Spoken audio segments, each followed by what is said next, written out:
right, welcome back, everyone. We continue this wonderful series of college NC2A men's water polo preview.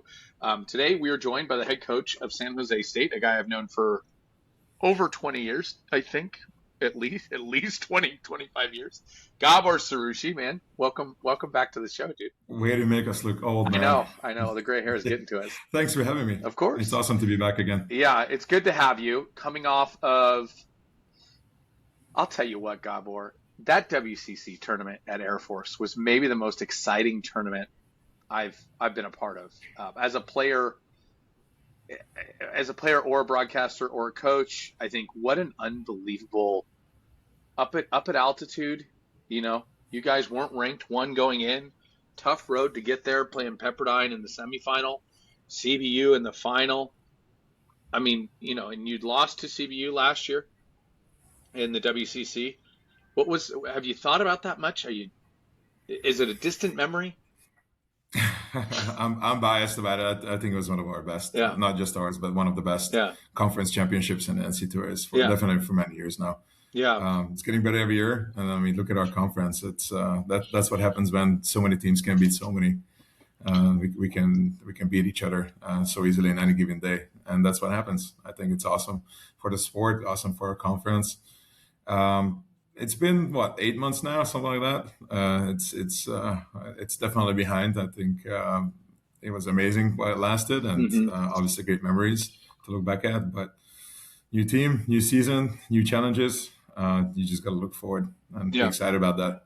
Yeah, and you've won 2 of the last 3 WCC championships, which is pretty amazing. You've had some good recruiting classes, some key players stepping up.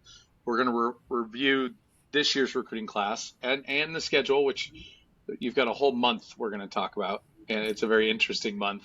And, you know, all that good stuff. But before we jump into it, talk to me about, what are you looking for in these recruits? Because you found Sam Keatley last year, Mitch before, Shamu Birosh before, Brendan Japyash, Bensei Sabo, Laszlo Sieben. These guys end up being some of the best, not just WCC, but in the country. What is it that you're looking for that maybe separates what other people are looking for? Team culture is very, very important for us. So before we even look at somebody's talent level, we want to make sure that we bring somebody in who is willing to work hard, adds to our team chemistry, and definitely positive, and have good work ethic. So if you don't have those basic values, we won't look at you, to be honest. I think the amazing players, and I think they improved as they were in our program year by year. But I think one of the most important and most exciting thing for me as a coach, that how much our team chemistry and team culture improve year after year after year, and that's one of the major reasons that we're doing well in the last few years. Yeah, I think our teams really clicked and they really wanted to play for each other. For sure. You've obviously got great team chemistry in the team. The guys get along really well. We've been so fortunate at LA Athletic Club to have Mitch, Shamu on the team for 2 years. We had Brendan and Sam this last year.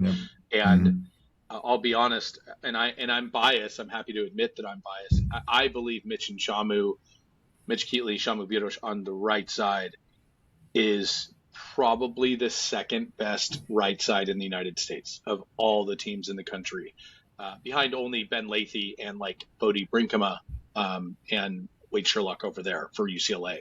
I believe you guys are that good on that side. What is it that those two, talk about unknowns, virtual unknowns. Obviously we've known Peter Birosh a long time, but how did that come about? I'm just kind of curious, because to put those two together, a pretty unbelievable pairing. They locked down guys in National League finals. Those were two in college guys that got probably the most minutes with Ryder Dodd and Chase. Chase has already graduated, but those guys both have multiple years left. How did those two come about as we go into the season? I feel like we'd be doing a disservice if we didn't highlight them. They are really hard workers. They are in really good shape. They're really good defenders individually, and as every coach does, I'm sure with every team, we just trying different combinations and different sides. And I would say pretty early on, those two clicked really well Yeah. together. We were a little bit weaker 2 years ago on the right side, and then Shamu started actually on the 1-2 side for us as a shooter, and then 2-meter defender. And last year we added a few key players like Sam and others to the 1-2 side, and it just makes sense to bring Shamu and Mitch on the 4-5 side. Yeah. And they're good communicators with each other. They help each other out. They one of those guys that even if you slip by one of them, the other one will be there to help too. Yeah. So Yeah. Good teammates for they sure. work really well together, offense and defense. Yeah. I think Mitch led in assists for us in National League, and Shamu led in 6-on-5 scoring. It's like they are very selfless, very good visions, and good passers on top of it too. Yeah, really an incredible pairing. You don't get to see that kind of chemistry a whole lot. Oftentimes, it's one person does, I don't want to say more, but things quite a bit differently. These guys really play well together.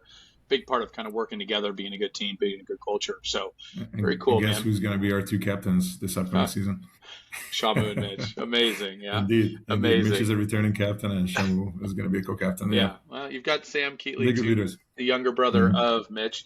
You've also got another brother coming in. So that's very cool. But before we jump to this, we have an exciting announcement that you wanted to talk about. You've got a new coach here in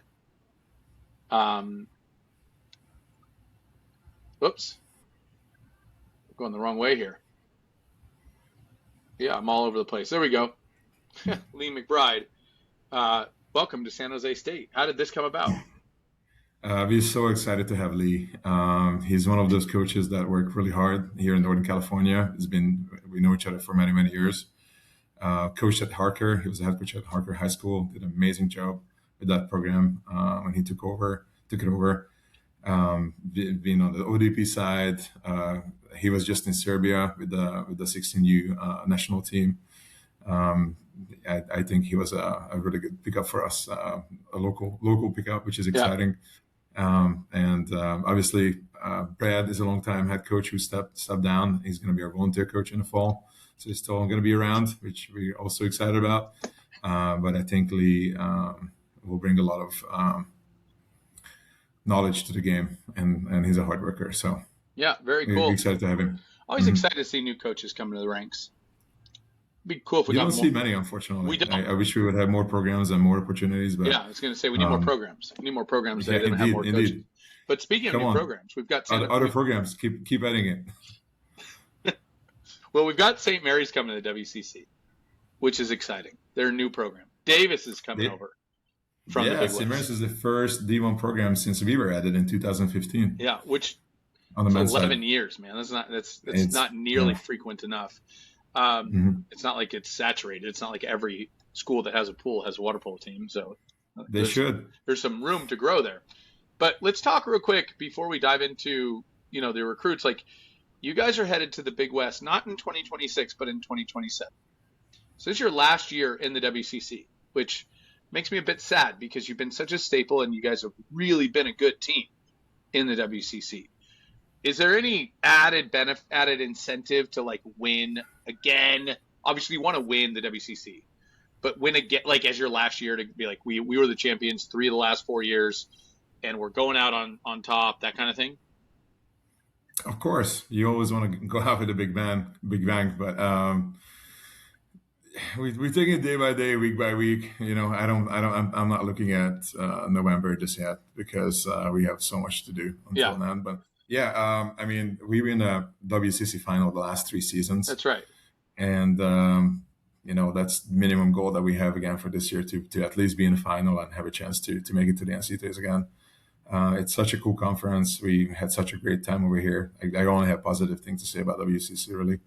And then, 2027, 2028, we're looking forward to our Big West opponents. But until then, we definitely want to finish this season out and try our best to do well.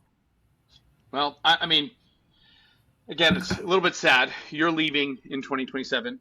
Air Force is leaving in 2027, heading over to the Big West. The Big West is sending UCSD over and UC Santa Barbara over. So it'll be interesting to see how all that shakes out. Obviously, CBU, the only they were the last team to win the WCC, not named San Jose State. So they're headed to the Big West this year. So don't know if that opens things up for you or not, but it'll be interesting to see how it all shakes out. All right, moving on now. Incoming recruits. You got a lot of them. I don't know how you have this many roster spots available, but good Lord. I don't even know where to begin, but we'll go top left here. Stellan Karkazis, the goalie. Grant Anderson, a goalie. You're bringing in 2 goalies here. Obviously, Brendan Yapyash has been your staple. What's the thought process here in bringing in 2 goalies? We are number 1 and number 2 goalies from last year. They're going to be entering their senior and redshirt junior year. So we're getting to the point that we need to bring the future in, or hoping for the future in. Both Grant and Stellan are 2 very talented incoming players that I think have the potential to be leading our team the next few years. So we're excited about them. Amazing. I think Grant is probably one of the best goalies in his age. Yeah. Well, and Stellan took a redshirt year, did a year with BIPA in Spain. Okay. He got bigger, stronger. I think he has the potential to be number 1, number 2 as well. Yeah. Eventually. Well, they've got a couple of great goalies ahead of them to learn from. Yes, they do. Yes, they do. But they also have great goalie coaches over here. So yeah, sure. They're only going to get better. Yeah. Brendan Yapyash, the only representative out of the WCC to make first team All-American. Pretty unbelievable honor. There were only 2 players outside of the MPSF to make first team All-American. Brendan Yapyash, one of them. Andras Toth, the other one. So Hungarians pretty strong there. You've got Jack You really Elder. have to stand out. You really have to stand out You if do. you're not in MPSF to be in first team, because you don't get the backwind as much as some of the other players. Yeah, coming from the MPSF, I think there's just this broad assumption that if you're in the MPSF, you're just a better player than people who aren't, and that's just not true. I think there are more good players in the MPSF because of the depth. I mean, those teams are pretty darn deep, but that doesn't mean that those are the only good players, if that makes sense. I look at a guy like Sam Keatley, a guy like Apostos Yogaris, both out of the WCC with Yapyash, Shamu, Mitch. I think Mitch Keatley's a top right side attacker in the country, top 4 for sure on the right side. And so you're right. There's a bit of tailwind.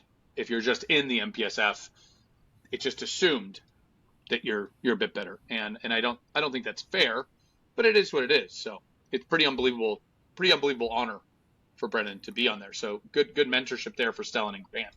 You've got a left-handed attacker in Jack Elder, the only lefty you've brought in here this year. Talk to us about that.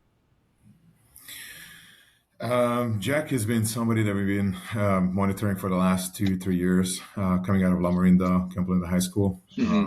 Great programs, great coaches. And one of the most exciting thing about him is how much he improved every time we were watching him play. And he became a really dominant left-handed player with his age, one of the best defenders on that side. And I think it would be somebody that I think is going to get minutes right away. Yeah. Because he's going to have that knowledge in defense and that shooting power and offense to get the minutes. And other than we also brought in Peter Kohari, who's also a left-hander. He's a 2-meter player, but he's a left-handed two-meter player, just like Bence Subway used to be for us. You like this, what we call a 2PL, two-post lefty. Yeah, you like the lefties. I do. Yeah. Indeed. We'll get to Kohari. All right, well, why don't we go to Kohari then? Another lefty. You have Mitch Keatley. What other lefties do you have on your current roster? Bence Kristok, who was a freshman last year, so he's going to entering his sophomore year. Yeah. He's from Hungary. Okay. Peter Kohari, 2-meter player, left-handed. You've got Giancarlo Marquez. I know Sam Keatley posts up a little bit. Liam Dodonski. Where does Peter fit in here? Is this somebody that's going to come in as a freshman, make an immediate impact, or is this more going to develop here? He's actually a transfer student. He started with us. He was on our 2023 WCC conference champion team. He went back to junior college for the last 2 years, and then just came back, transferred back to San Jose State, which we're excited about. He played 2-meter defense for us, but he's been converted to 2-meter offense since, and he's pretty dominant. He's pretty strong guy. Excited to have him back in our program. Yeah, that's crazy. I don't know that I've ever heard of that. 6'3", 220, big kid. Okay.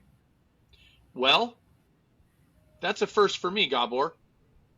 There you go. All right. Always surprise you. Yeah. Always a surprise. Come Always a on. surprise, man. Good for you. All right. Let's go to your 2 meter defenders. Kai Nelson, Sai Lazzaroni, excuse me, and Mateja Setkovic. You got 3 2 meter defenders, which is, I think, akin to what you graduated in. Lazo Sieben. Martiozzo did a little defending for you too. You had quite a few defenders that you graduated, so this makes sense. I got a chance to watch these guys play a little bit. Setkovic is the real deal. He can defend, a lot of fronting and whatnot. Talk to us about these 3 as you try to like build that stable of defenders. Just like you said, we trying to fill a gap that Laszlo and Moro left behind graduating last year. Mateo is coming in. He's also a transfer student from West Valley College. A lot of experience, moves really well, sees really well. I think he's definitely somebody who might be our starting team defender this year because he's doing really well. Sai is also a transfer from West Valley College. They are more mature, they're more experienced, they're bigger and faster than a high school student would be. Yeah. It's a big benefit for them. And then Kai Nelson is coming in from Miracosta High School, Trojan Club. Again, coming from great programs, doing really well there. Excited. It was really cool to watch him playing in the Junior Olympics a few weeks ago down in SoCal. I think he has the potential to be a really amazing 2 meter defender. He's got the size, he's got the power. He's coachable, so I think Kai has a chance to really help us. There's not many center defenders in the country right now. No, it really isn't. There really aren't. I agree with you, and especially a true 2 meter defender. Like you see people being utility or being rotated around, but he's definitely a pure 2 meter defender. Huh. Yeah, you just don't see it. I mean, even international, there's not a lot of pure 2 meter defenders that are out there. And I don't know if that's a byproduct of just bigger guys playing other sports or the game being a more fast attacking movement style game of post-ups. Not sure. I think it has to do with the rule changes and just the way the modern water polo has been played since we were playing back in the day. Very specialist rules when we were playing. Correct. And now you have to be able to do multiple positions for sure. Yeah, interesting. So 3 defenders. Setkovic, I got a chance to see. I didn't see Kai Nelson or Sai too much, but we'll look forward to seeing them this season. I'll be on 3 of your league conference home games, so I'm looking forward to that. Great. Man. Yeah, it's very exciting. Yeah. Which well, heavy, man. Yeah, I'm pumped. I like doing San Jose State games. You guys are blue collar. It's a little physical. Your game, you guys aren't like the cleanest. Like it's a little more physical. It's exciting. And they play hard. It's fun to watch San Jose State play. So you've got a good culture there. It's enjoyable to broadcast because, you're a little gritty and you get after a little bit. We got Kai Lewis, Palmer Macbeth, and then we'll jump down at the bottom. So these 2 right-handed attackers, Kai Lewis, Palmer Macbeth, local kids, right? Like these guys are local. I mean, like California versus foreigners, which Sarfalvi and Birosh are obviously foreigners. So talk to us about Kai and Palmer. Kai played for Dalmar and just played for La Jolla this past summer. Amazing player. He's been talking to him for many years now.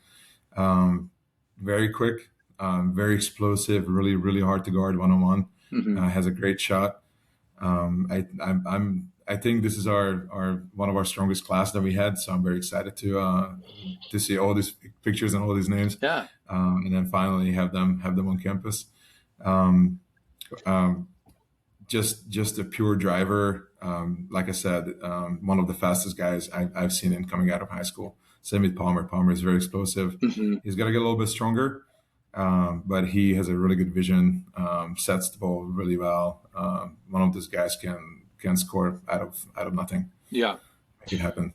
Yeah, that's great. And you talked about... And then Palmer is from San Clemente High School, San Clemente Club. Yeah, I know exactly where that picture's taken. Yeah, I know. I was going to say, you probably know the background. Exactly where that picture is taken.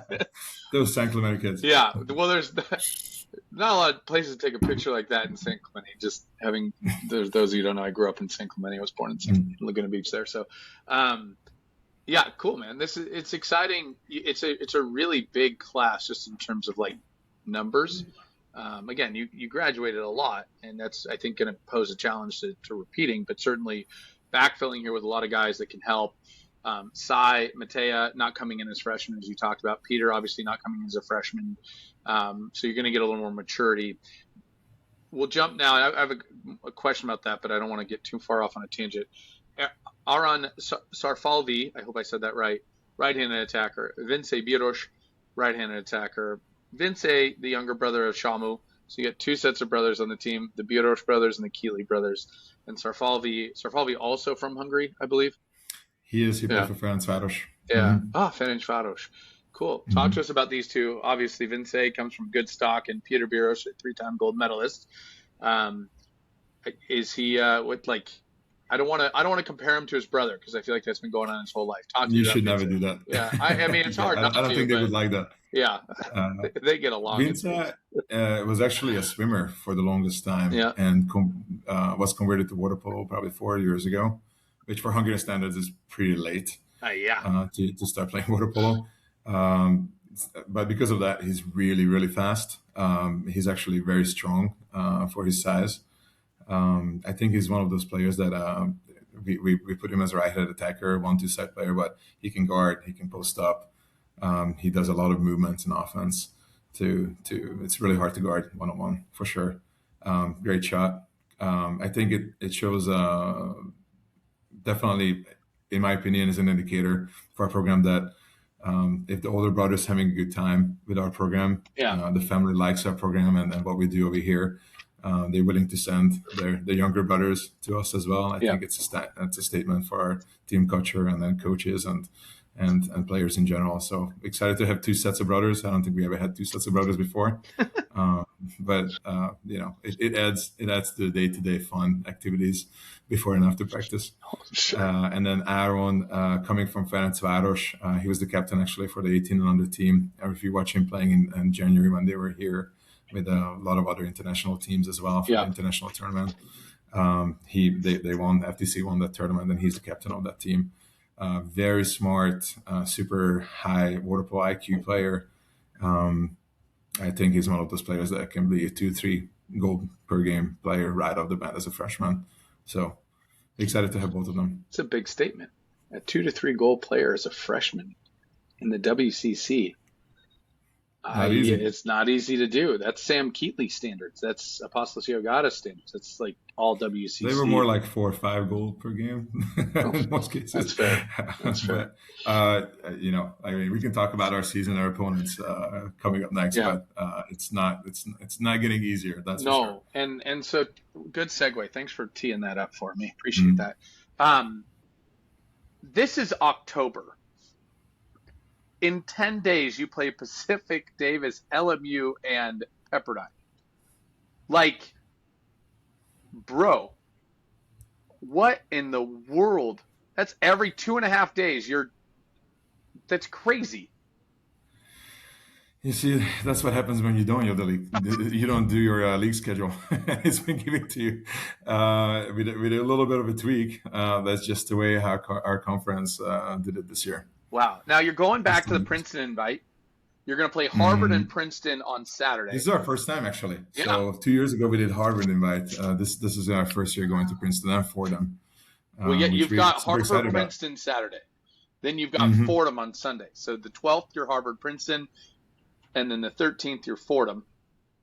Just easy 3 games. Nothing. 24 hours. I don't know what it is. You compact. You got 4 brutal league games in 10 days. You have 3 really tough top 15 opponents in 24 hours. Harvard, Princeton, Fordham. Like, what's the method here, man? Well, what is the season ending look like? When you look at the WCC championship, you got to win 3 games in a row. That's where I was going. Just look at last year. We had to beat Air Force at Air Force in the quarterfinals, which was a really hard game to win. And then Pepperdine in the semis and then CB in the final. So that's the strategy behind it or the thinking behind it is actually to kind of mimic what we do in the end of the season. See, you're not crazy. There's a method behind this. Oh, thank you. Really. I hope I'm not crazy. Even if I'm crazy, I would tell you I'm not. Yeah, really exciting schedule. Excuse me for you guys. Obviously, it's a tough schedule. You have one of the hardest schedules in the country. You open up with Cal. You got a couple of softer games, Wagner, LIU, but you've got Harvard, Princeton, you're Fordham, you're playing in the MPSF Invite in September, and then 5 days later you get Stanford. You've got Santa Barbara in the Big West Invitational. You do play St. Mary's twice this year, once at the Big West Invitational, and then once in this, and once in league. Obviously, being in the WCC, your league games are no cupcake.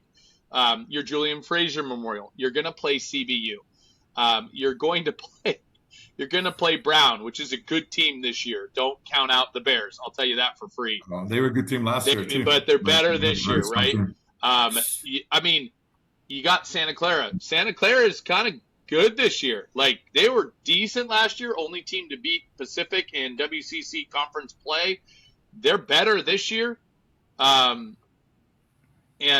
man, I mean, you have a brutal schedule this year, and good for you for taking it on. Obviously, there's not a thought of like, we'll do the at large. You're playing to win the conference, which will be Friday, November 20th to Sunday, November 22nd at Santa Clara. So just up the street, bit of a home game for you.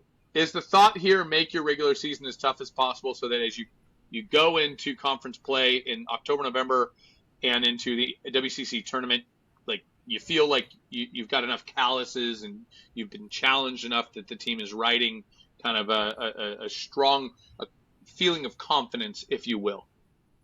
100%. Just to piggyback a little bit back on previous years and then this year. Last year we had a lot of experience in our team, a lot of returning players with lots of experience with being starters for 3, 4, 5 years even. And this year, since we have so many incoming players and a little bit younger roster in general, we were hoping to have a stronger schedule this year and really try to be as competitive as we can with our opponents to really get ready for the end of the season. Mm-hmm. Yeah, that was the thought behind it. Well, good luck.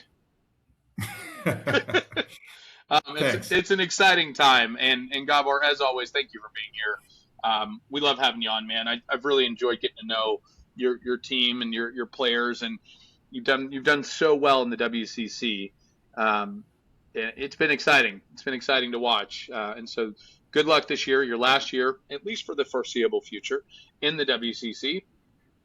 See if you can go 3 for 4 in the past 4 years. Let me ask you this. Gabor, for everybody watching, Gabor didn't know I was going to ask this question.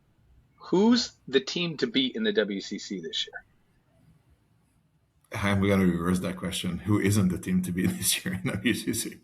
I mean, look at St. Mary's. It's a brand new team. Yeah, they're very good. You would think, oh, they're going to go through some growing pains, and then look at their recruiting class. Yeah, unreal. And the funds they have. I mean, it's pretty hard to compete against with good coaches. Not even mentioning their assistant coach, who was just a player for us a few years ago. So and he definitely knows our system. Everybody's good. I mean, Pepperdine, LMU, Pacific. Who's an easy opponent? Santa Clara? They're definitely not. So, Air Force. Everybody's on a full ride at Air Force. How do you compete with that? Yeah. Well, I think you've done okay there, but I'm just kind of curious. Pacific, Pepperdine's very good. They've got some good players on that team. A couple of good centers, obviously some attackers. Their goalie situation seems to be pretty strong as well. I'm having a hard time figuring out who the team to beat is as well. So, yeah, who isn't might be the right answer. And Davis coming in as a Big West champion. Yep. They are very well coached, very tough opponent, very deep team. We scrimmaged against each other in the summer. They look really strong. Yeah. So I mean, really, you cannot take anybody easy in our conference. You really can't. And if you do, you're going to be beaten. Yeah, for sure. So I'm hoping that we'll be one of those teams that it's going to be hard to beat. I have a feeling that we have a target on our back, just because of the last 2 years. We were in the final every single year. But it's really anybody's game, in my opinion, this year for sure. Yeah, well, you might have a target on your back. We got a pretty good shield in front of you. Good goalie play. You've got great right side attackers who are very good at defense, and a real utility, one of the best utility players in the United States in Sam Keeley. So good luck to you, man. Thank you again for being here. Anything you want to share? Studio's yours, as we like to say. Thank you for having me. Of course. I'm hoping that we will have great turnouts at all of our home games again, just like in previous years. Please come out, support San Jose State. I'm excited to showcase what we have this year. Yeah, for sure. Thanks for having me. Of course, man. We'll see you soon. See you soon. Take care.